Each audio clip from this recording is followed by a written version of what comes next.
अभिनंदन है आपका हमारे YouTube चैनल पर। सनातन संस्कृति की बातों के मध्य आज हम जानेंगे आषाढ़ शुक्ल पक्ष की एकादशी को देवशयनी हरिशयनी एकादशी कहते हैं। इस दौरान कोई भी शुभ या मांगलिक कार्य नहीं होते हैं, क्योंकि यह समय चातुर्मास का होता है। इस दौरान साधु संत एक ही स्थान पर निवास करके प्रभु की साधना करते हैं। उनका भ्रमण बंद हो जाता है। देवशयनी एकादशी के दिन भगवान श्री हरि की विधिवत पूजन से सभी प्रकार के पापों का नाश होता है, मन शुद्ध निर्मल होता है तथा विकार दूर हो जाते हैं। इस व्रत से सभी मनोकामनाएं पूर्ण होती हैं तथा मृत्यु पश्चात मोक्ष की प्राप्ति होती है। एकादशी के दिन कुछ उपाय आपके जीवन में परिवर्तनशील होते हैं। एकादशी के दिन पीपल में श्री विष्णु का वास होता है, इसलिए पीपल में जल अर्पित करना बेहद शुभकारी होता है।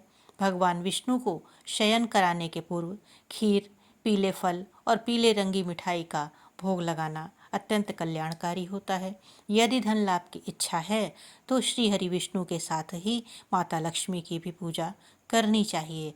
इस दिन शाम को तुलसी माता के सामने गाय के घी का दीपक जलाएं और उन्हें प्रणाम करें। ध्यान रखें कि माता तुलसी को इस दिन जल अर्पित नहीं करना चाहिए। पौराणिक कथा के अनुसार सूर्यवंश में मानधाता नाम का एक चक्रवर्ती राजा हुआ है, जो सत्यवादी और महान प्रतापी था।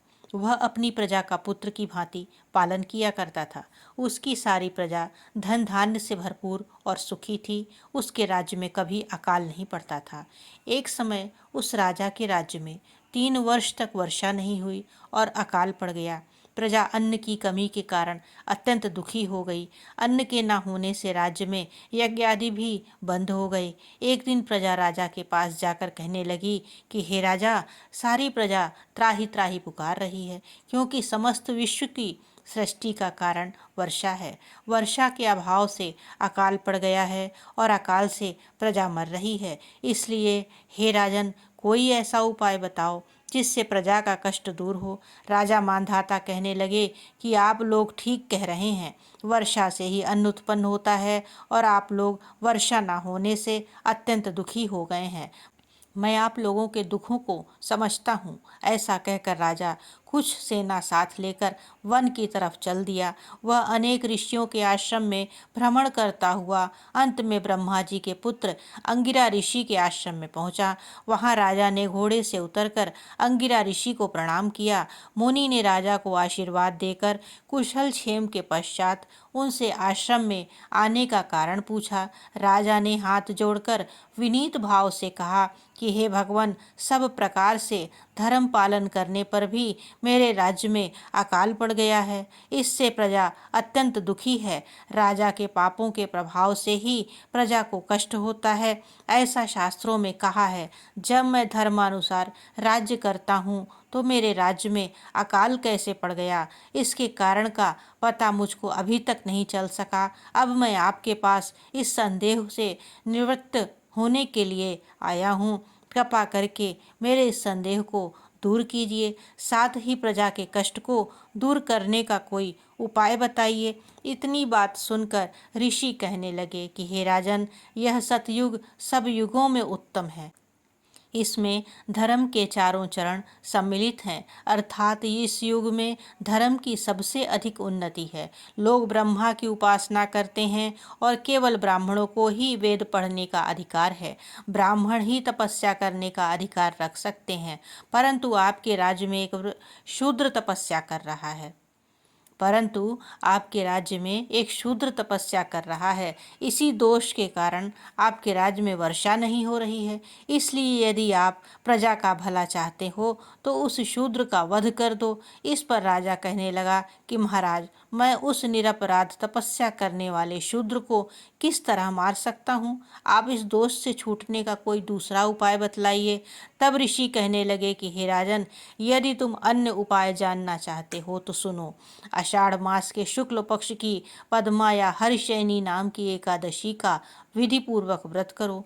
व्रत के प्रभाव से तुम्हारे राज्य में वर्षा होगी और प्रजा सुख प्राप्त करेगी, क्योंकि इस एकादशी का व्रत सब सिद्धियों को देने वाला है और समस्त उपद्रवों को नाश करने वाला है। इस एकादशी का व्रत तुम प्रजा, सेवक तथा मंत्रियों सहित करो। मुनि के इस वचन को सुनकर राजा अपने नगर को वापस आया और उसने विधि पूर्वक पद्मा एकादशी का व्रत किया।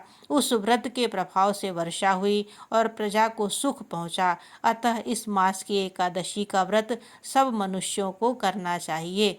यह व्रत इस लोक में भोग और परलोक में मुक्ति को देने वाला तथा समस्त पापों का नाश करने वाला है। देवशयनी एकादशी के दिन पूजन विधि इस प्रकार से है।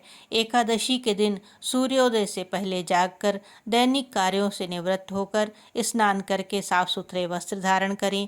एक चौकी पर नया कपड़ा बिछाकर भगवान श्री विष्णु की प्रतिमा स्थापित करें। इस दिन श्री विष्णु जी को प्रसन्न करने के लिए उनका पंचोपचार या षोडशोपचार विधिवत पूजन करें।